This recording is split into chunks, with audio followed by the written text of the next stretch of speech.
So this particular presentation is for the 4% club members, and we believe that without communication, without understanding the nuances of speaking and writing, the world is not going to recognize you. It's very, very important to understand that when you speak and when you write, you are being judged on a continuous basis. So as soon as you open your mouth and as soon as you press the send button on your email, people are going to judge you. People are going to form impressions about you. So if you're not effective, if you're not good, you will not get success in your professional life, in your work life, in your social life, or otherwise. Trust me, my life changed.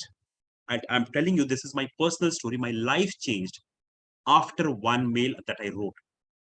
I was the leadership mentoring program participant of at ICICI Bank, one of the largest bank of India. I joined that bank as an assistant manager in the year 2007. From 2007 until 2009, I was kind of doing all the odd jobs here and there. I was kind of a probationary officer who was moving from desk to desk. And one day, my boss was absent. And so my senior boss, my boss's boss, gave me a call and asked me to write a mail. And that day, I realized the importance of a mail. Because as soon as I sent that mail to my boss, he gave me a call and said, Amit, I want to meet you. And I was surprised. What had I done? I had just written a clean, proper, etiquette complete mail. And that email changed my life because that super boss of mine put me in the 5% club of ICICI Bank. It's called LMP, Leadership Mentoring Program. One mail can change your life. One speech can change your life. One speech which Steve Jobs made about the iPhone, right? He was selling iPhone to the entire of the world. He had got a stage. One speech of his took the company from a loss-making company to $1 billion company. One speech can change your life. One mail can change your life. And for the mail part, I can give you a surety it has happened in my life. So what are the email writing etiquettes? What are the business etiquettes you should be following when writing a mail? That is the topic that I wanted to give for today. Okay, so let me just reshare the screen. So this is the topic which is very, very interesting. So whether in your email you should include emoji or no emoji, to sign on that particular email, is it required or not? Should you be using hi or not? Should you be using your sincerely at the end or cheers or regards? What is the right method? So before you send that particular, before you click on that enter button which sends the mail, you have to do a lot of checks. And why should you bother? Why should you be even concerned? I told you, one email can change your life. No, many of the times you receive a mail which is irrelevant. Go and check your Gmail. It's full of spam mails from various parties from across the companies. Many of the big companies are also committing a lot of crime actually by sending you emails which you do not require. Inappropriate message, aggressive message. They're selling you, they're hard selling you. Many of them are making a mistake. The problem is, unfortunately, an unsent mail, if you send a mail, you cannot unsend the mail. If it's gone, it means gone, and you cannot even correct it. There is no option of correcting it, and therefore it's very essential before you hit that button, you do a check proper one. Now a well crafted email can make all the difference. It's the difference between a successful working relationship and a potential confusion or conflict. Now in 2019, look at the number of emails. Look at the number of emails. The number of active email users jumped globally to 3.5, 3.9 billion. 400 crore people were using Gmail or email in the year 2019. That number would have already gone to 500 crore. Just imagine the number of people with whom you can interact on email. Now, because of COVID, millions of people are working from home. And that is why email has become a primary source of actually interacting with all of them. So it's very, very important that you learn as a 4% club member, as somebody who wants to become an effective communicator, what are the nuances of mail writing. The problem is there are so many mails, right? When you open your Gmail, I trust me, you would be having, even if you have not been into a working relationship somewhere, in working, in a company somewhere, as soon as you open your Gmail, it would be flooded with mails, hundreds, thousands, tens of thousands of mail. In fact, in 2015, they did a study, Adobe did a study, the biggest company, they did a study and they found out the average worker spends 6.3 hours per day reading the mails. When I was with ICICI Bank, every day, the major communication from our bosses, from our customers, from our suppliers, from our vendors, it used to come on mail. So we were constantly glued to the computer. We're reading the mails. And this number is revealing 6.3 hours per day. That is 30 hours per week. That is 63 days in a year. Mind blowing, right? That was year 2015. So imagine that number would have even gone up right now, because you're working from home, because the work pressure has increased, businesses are, cutting on the margins, jobs are going, competition is increased. So imagine that number is still going up. And if you're not a master of email writing, you are missing on something. So what are the things you should be keeping in mind? Number one is, you should not forget to introduce yourself. Not everybody knows you. So when you're writing a mail, maybe for that particular person, you are, meeting him for the first time, that too virtually. You're not going personally, you're going virtually. And that is why it's very important to give a small introduction of who you are. So hello everybody. Yeah, good morning, team. This is Amit Kumar Mehta from this particular team, and this is who I am. This is what I do. And then you go into the main subject of your, no, the main body of your subject, of your topic. That's very, very important.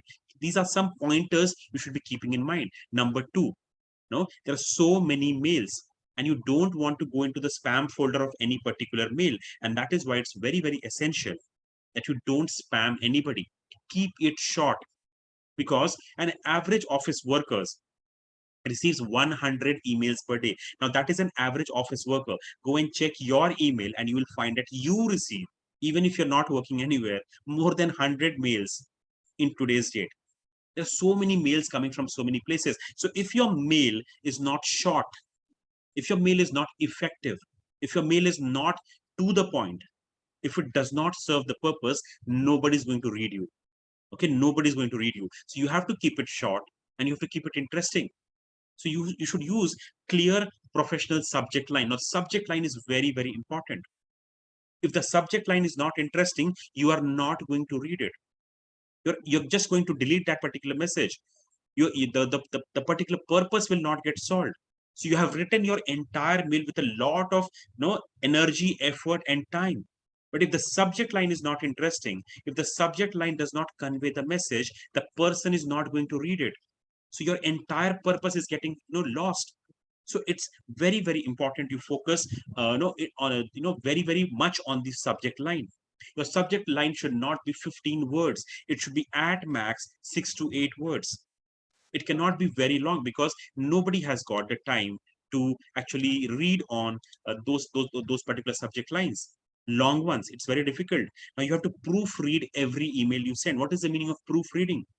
Proofreading is basically you check and recheck and recheck that whether or not you have made any particular grammatical mistakes, or a professional mistake, or a clerical mistake. Have you spelled the recipient's name correctly? Have you spelled the company's name properly? Are there spelling errors? Do a grammarly check on that. Are you using simple sentence, or are you using long and winding and complicated sentences? Are you using the correct capitalization structure and punctuation? Just check on that, because I told you, if that mail goes, you cannot unsend it. You cannot bring that mail back. And if that mail goes with all the errors, they are going to judge you. And that means lost business, lost reputation. People will not consider you to be somebody who is influential and somebody who is great at writing emails, at great at communication. Now, you should sparingly used. No, you should be using, a lot of mails are coming to you. You should be ensuring that the important ones get your replies as soon as possible. There is a particular standard, if you have ever conducted a business on Facebook, on Insta, or otherwise, they have a particular system. The Facebook algorithm tells you that how fast have you responded to the mails which are coming to you. It's a sign of professionalism. So if a mail comes to me and it lies in my folder for 7 days, I'm not a good manager. I'm not able to manage my email, which is a signal. I will not be able to manage the customer's money. I'll not be able to manage the boss's job. So the mails cannot be sitting in my desk for a very long time. I have to have a timeline for that. The maximum it can, you can define your own, but try to address everything. Try to address everything in the most effective way, which works in your favor. So not more than 4 hours, 5 hours, 24 hours. That should what your logic be. But reply to all the urgent and essential mails. Now it's very important at the end of it, you have a signature block. So after the end of every letter, you sign that particular letter. In a similar way, every email should be signed. Who are you? What is your designation? Because the authenticity of that particular mail comes even more when you have put your signature. Without your signature, without your designation, without telling people who you are, the mail is insignificant, right? It's very, very important. Now use the appropriate level of formality. Now you should be understanding the difference between dear sir and hi sir. These are two different things, where to use thank you and where to use please. You should be using a lot of these words, the corporate appropriate words, because with those kind of words, you can create a connection. See, the worst part or the best part of an email is that the email goes on behalf of you. The email is your agent. You are not going and interacting with the person. Your email is going and interacting with the person. So your email has to represent you, whatever is there in your mind. And that is what we were talking about in communication. What is communication? Whatever is in your mind, if you're able to communicate to the other person, that is effective communication. So if you were thinking 100, and if only 60 is going in your email, you are not a good communicator. And you have to somewhere move from 0 to 100 on this particular scale. So whatever was there in your head, whatever was there in the expectation from your boss or your company, have you put that in the email? Now, you always use professional email addresses. I have seen so many learners, I have seen so many students, I have seen so many CVs which come to us, or in my professional life, which have email IDs like love you raman at gmail.com, me too ahuja 143 at gmail.com. These are unprofessional email addresses. Please, for heaven's sake, have an email address which is kind of reflecting your brand. You are a brand. We keep on telling you, you are a brand. You cannot go low on your brand. You cannot sell your brand low. Just do not do that. Now this is a very important small point, but a very, very important point. Many people do not understand the importance of sentence case. Now, if you do not know sentence case, go to Microsoft Word, MS Word, and find out what is sentence case. Sentence case is using a sentence like just look at this particular word where U is capital, but sentence S is small, and case C is small.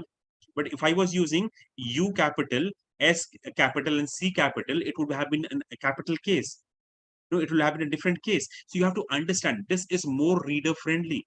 So if you write in sentence case, people will find it easy to read. But if I write everything in capital, it will become a difficult problem. Now you have to also understand that the particular email is going to be read on a mobile, and that is very, very important for you to understand. So you have to be mobile friendly. Whatever you mails you're writing, it should be easily accessible on the mobile. Your sign off is very, very important. The way you say goodbye at the end is very, very important. And the most used sign off method is the word regards. Thanks and regards. That is the most used particular sign off method in the emails. Now I told you proofread, proofread, proofread, and there's some other pointers also. We'll be sharing the PPT with all of you. We're running short of time, but this particular topic, that email etiquettes of how you should be communicating in the writing part of it. I think some of the learners in the MMDC family had asked for it. I think Abhishek had asked for it. Shreya ma'am told me that this is a constant requirement from working professionals, that they want to understand how to write email properly. So we'll be doing a separate session on that. And this is what MMDC 4% is all about. right? So I would like to end over here, and I would like to give the stage once again to Partho, who will take the stage from here for the two interviews that we are due for today.